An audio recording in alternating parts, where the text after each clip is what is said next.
Hey boys and girls, I hope that you have a great fall break, breather break, whatever you want to call it. I wanted to read you a fun book. This book is called The Biggest Apple Ever. So because it's fall or autumn and the leaves are changing, the season's changing, I wanted to read you a book that kind of goes along with being in fall. So lots of times we go to apple farms or we eat lots of apples because they're in season. They grow on the trees this time of year and they're really yummy. So I chose this book because it kind of makes me think about fall. So this book is written by Stephen Kroll. Stephen Kroll is the author, the person who wrote the book.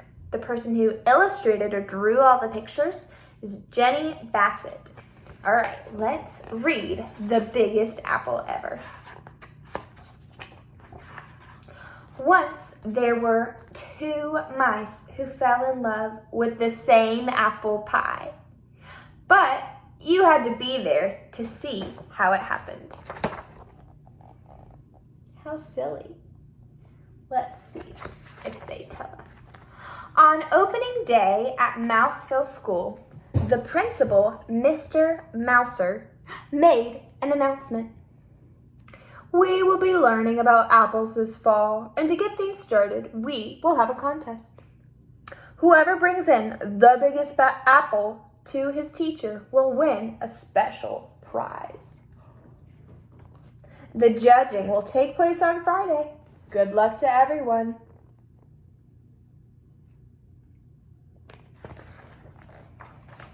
I have an apple tree in my backyard, said Penelope.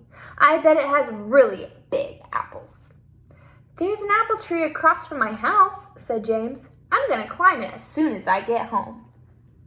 I don't have any apple trees, said Clayton, the house mouse. But I'm going to find Mrs. Mousley the biggest apple ever. No, you're not, said his friend Desmond, the field mouse. I am. Oh, yeah, said Clayton. Yeah, said Desmond.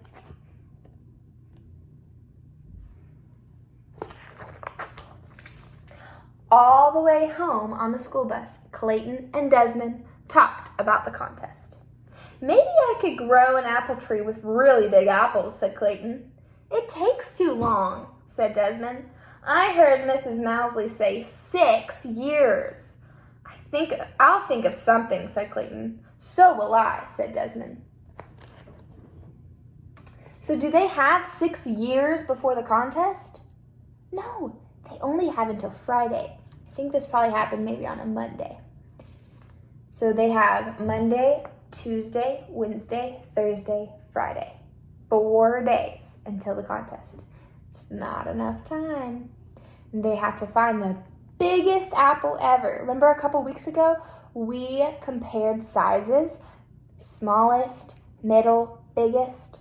Which one was bigger or smaller? Which group had more or less?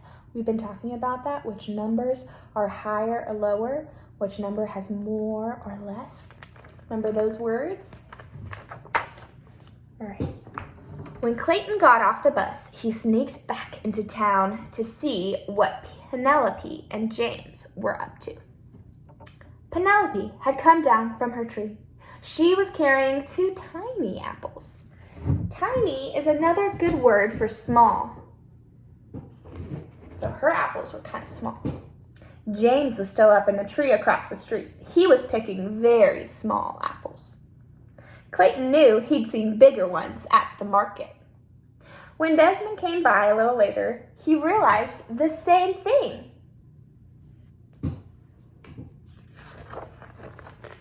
So they thought their friends had small apples, and they had remembered seeing bigger apples at the store. The next day at school, Penelope and James brought in their tiny apples. No one else had brought in anything. Mrs. Mousley cleared her throat.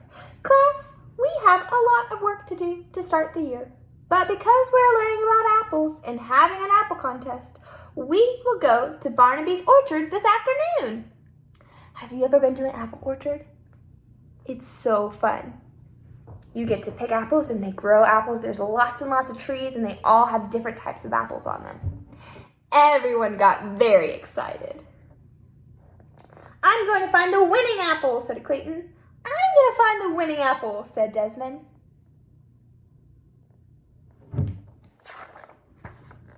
At the orchard, Mrs. Mousley pointed out the different kinds of apples. Then everyone disappeared into the trees, looking for the winner. Clayton walked down one row, craning his neck. That means looking really, really far, trying to see it. Desmond walked down another row, craning his neck. Then Clayton saw what he thought was a really big apple. It was a little too high to reach, but he stretched for it. At that moment, Desmond saw the very same apple on the very same branch. He stretched for it too. They bumped heads and fell down. "I think we should bring this apple in together," said Clayton. "No one said we couldn't," said Desmond. "That is a really good idea." They both reached for the apple, but instead of fighting over it, they quickly decided they would do it together. They would share that apple and take it in together. But when they got back to the bus, James had an apple that was even bigger. The apple was so big, he could hardly carry it. Do you see that? See how these apples are a little bit smaller than this one? But this one looks like the biggest apple. Do you see an apple that you think might look like the smallest apple? What do you think? This one looks like the biggest. Do you see one that looks like the smallest? I'm not sure. They look really similar in size. These all look kind of almost the same size. Sometimes that happens too. Sometimes we have numbers or amounts of things that are the same. Sometimes we have different, and one's bigger or smaller or higher or lower or more or less. All of those words can describe the amount of things we have or describe the size. Clayton and Desmond looked at each other. What would they do now? They thought they had the biggest apple, but they didn't. Let's see. That night at dinner, Clayton explained the problem to his dad. That's a good idea to talk to his parents. Said Dad. Apples don't come in too many sizes. Do you think you'll find a bigger one? I don't know, said Clayton. Then maybe James will win the prize this time. It's okay if he does. Over at Desmond's house, Uncle Vernon said exactly the same thing. So their parents were talking to them about how sometimes you don't win and that's okay. Remember, we talked about that in class recently. You don't always win. Sometimes you lose, but you can still be happy for the winners. But Clayton and Desmond were still determined. The next afternoon, they met at Barnaby's orchard. They picked 2 huge baskets of apples, but nothing they found was bigger than the apple James had picked. I see a really small apple on this picture. Oh, do you see it with the squirrel? He has such a tiny little apple. This apple is smaller than those apples.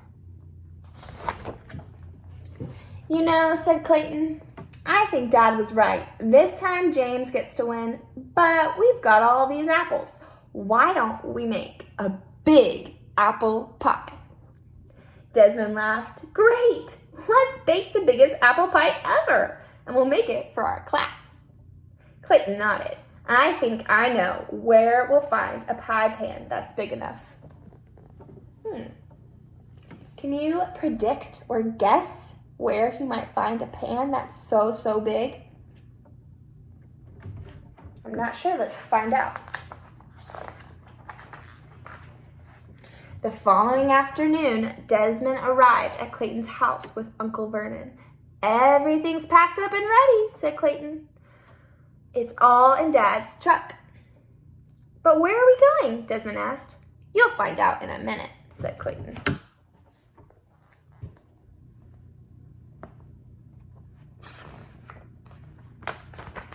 Dad drove with Clayton and Desmond beside him in the front seat. Uncle Vernon stayed in the back with the apples and other ingredients for the giant pie. As they came around a corner, Desmond gasped, Tony's Pizza! Of course, said Clayton. What could be better than a giant pizza pan? So they're making this pie in a pizza pan, a really big one. Mr. Tony greeted them at the door. "Welcome, welcome! We are ready to begin."